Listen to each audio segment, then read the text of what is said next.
My name is Simone Roberts, and I'd like to welcome you to another episode of our plant-based kitchen.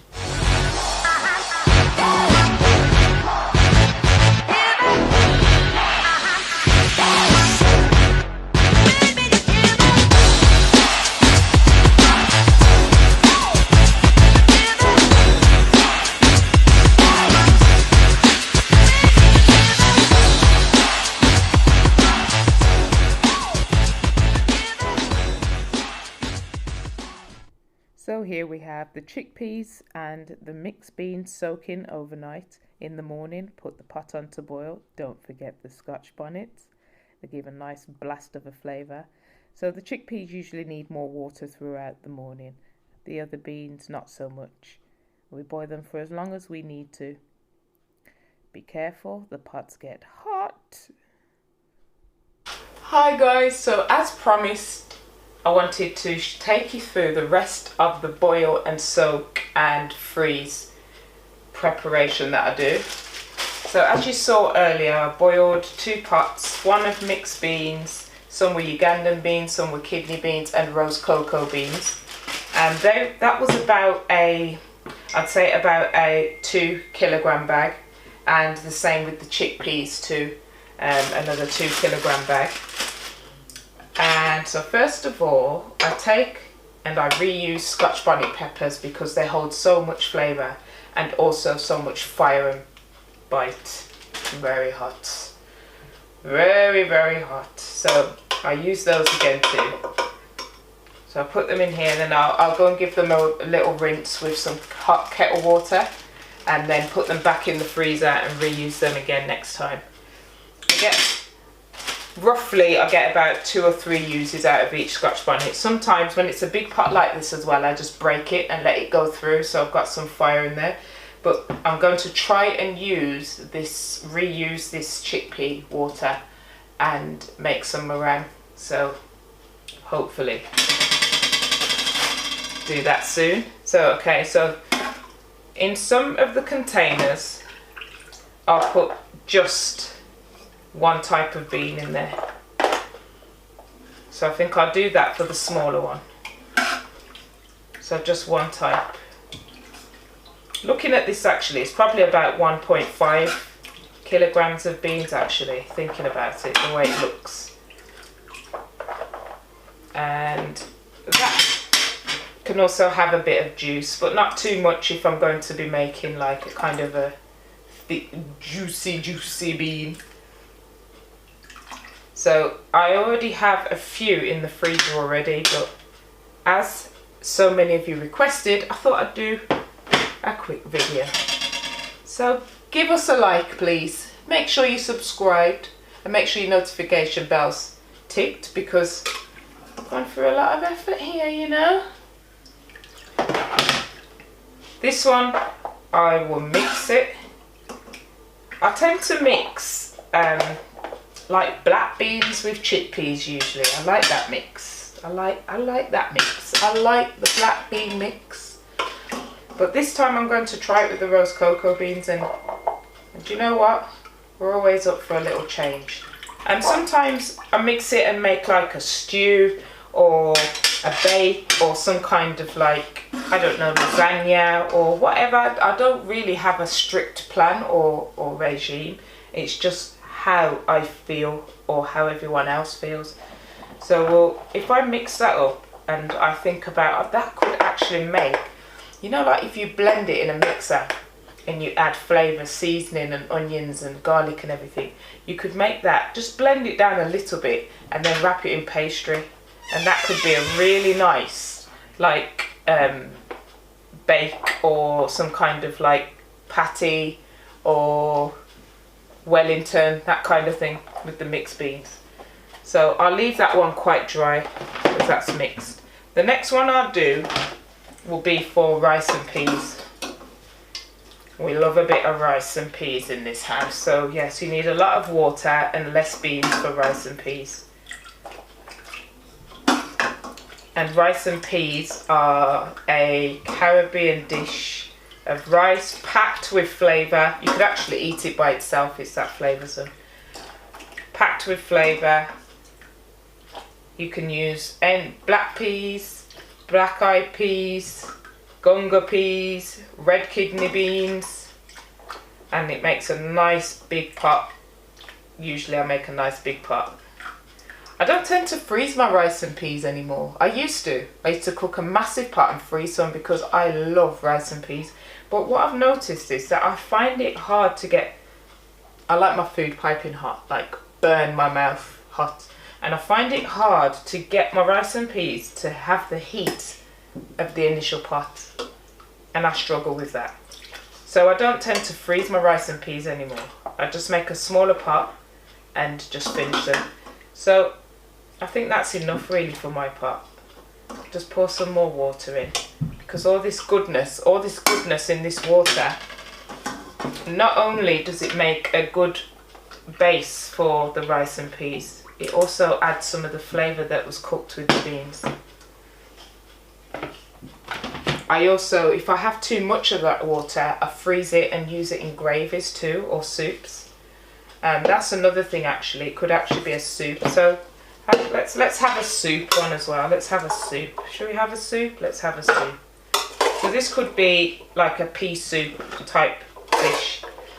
And when I say pea soup, I mean peas, lots of onions, lots of celery, lots of leeks, garlic, onions. If you don't have those things, just use whatever you do have. And I tend to add some boiled dumplings, carrots, and if I have green bananas, I'll put that in. If I have plantain, I'll put that in. And turn it into a nice pot of soup, which used to last 3 days, but in this house now it lasts 2. Because we love it that much. So that's going to be the soup then. So I don't normally label these, but I feel like today I'm going to be really organised and label them, because I know what they look like. I can look at the bottom of the pot and say, yeah, that's rice, yeah, that's filling, and that's something else. So this is going to be chickpeas by itself. And we do love a chickpea curry in this house.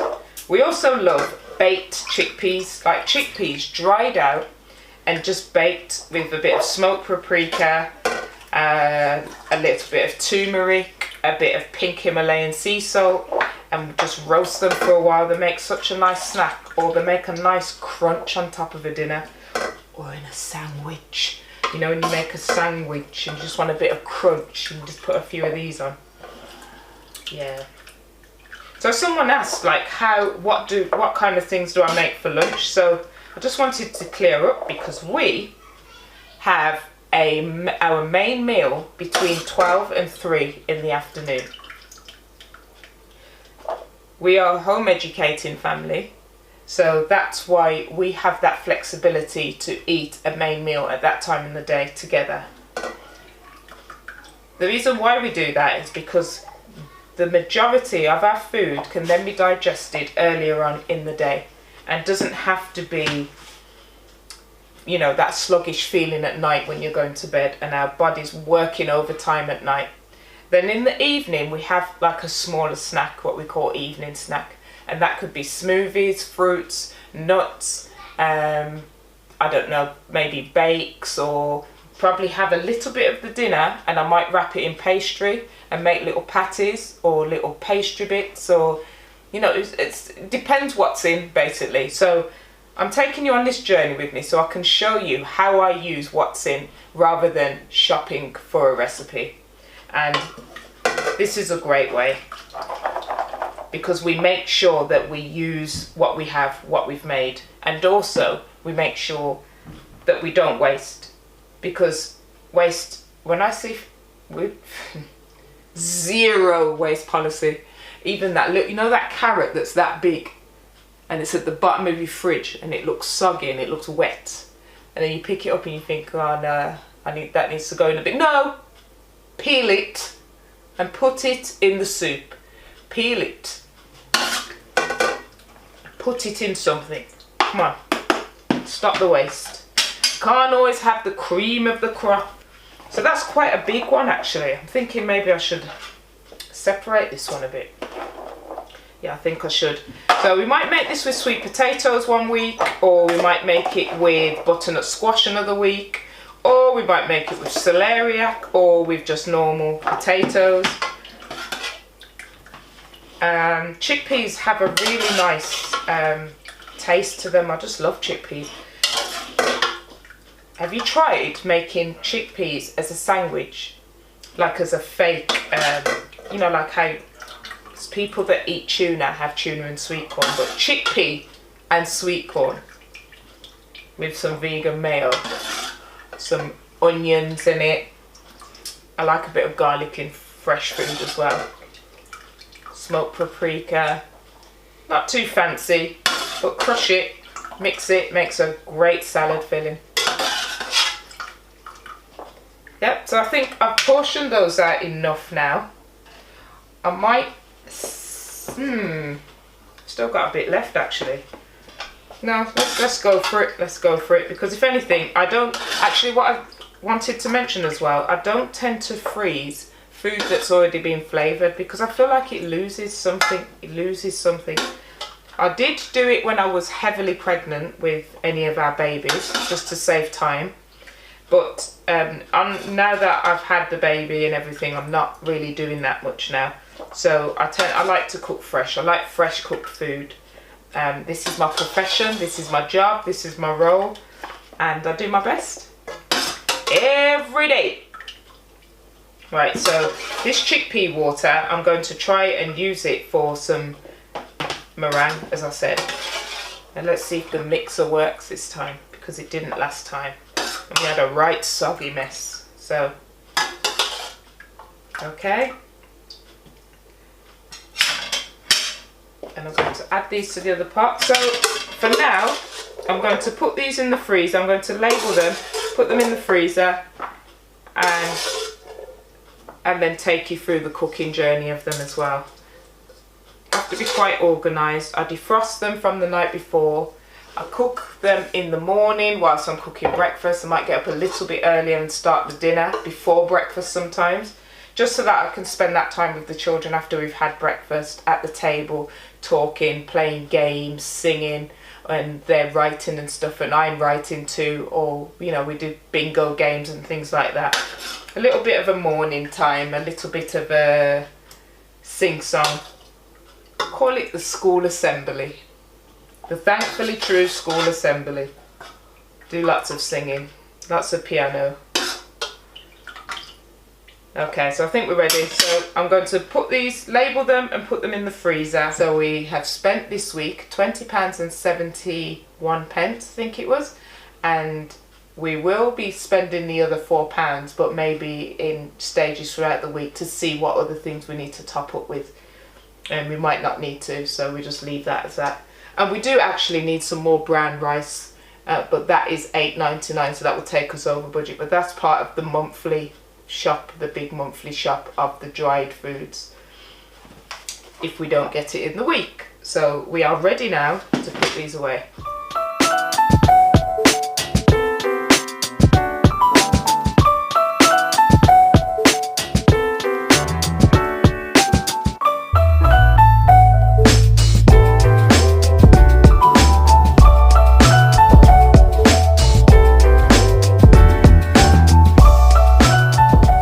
You know what to do, guys. Don't forget to subscribe, tick your notification bell, and I'll see you in the next video.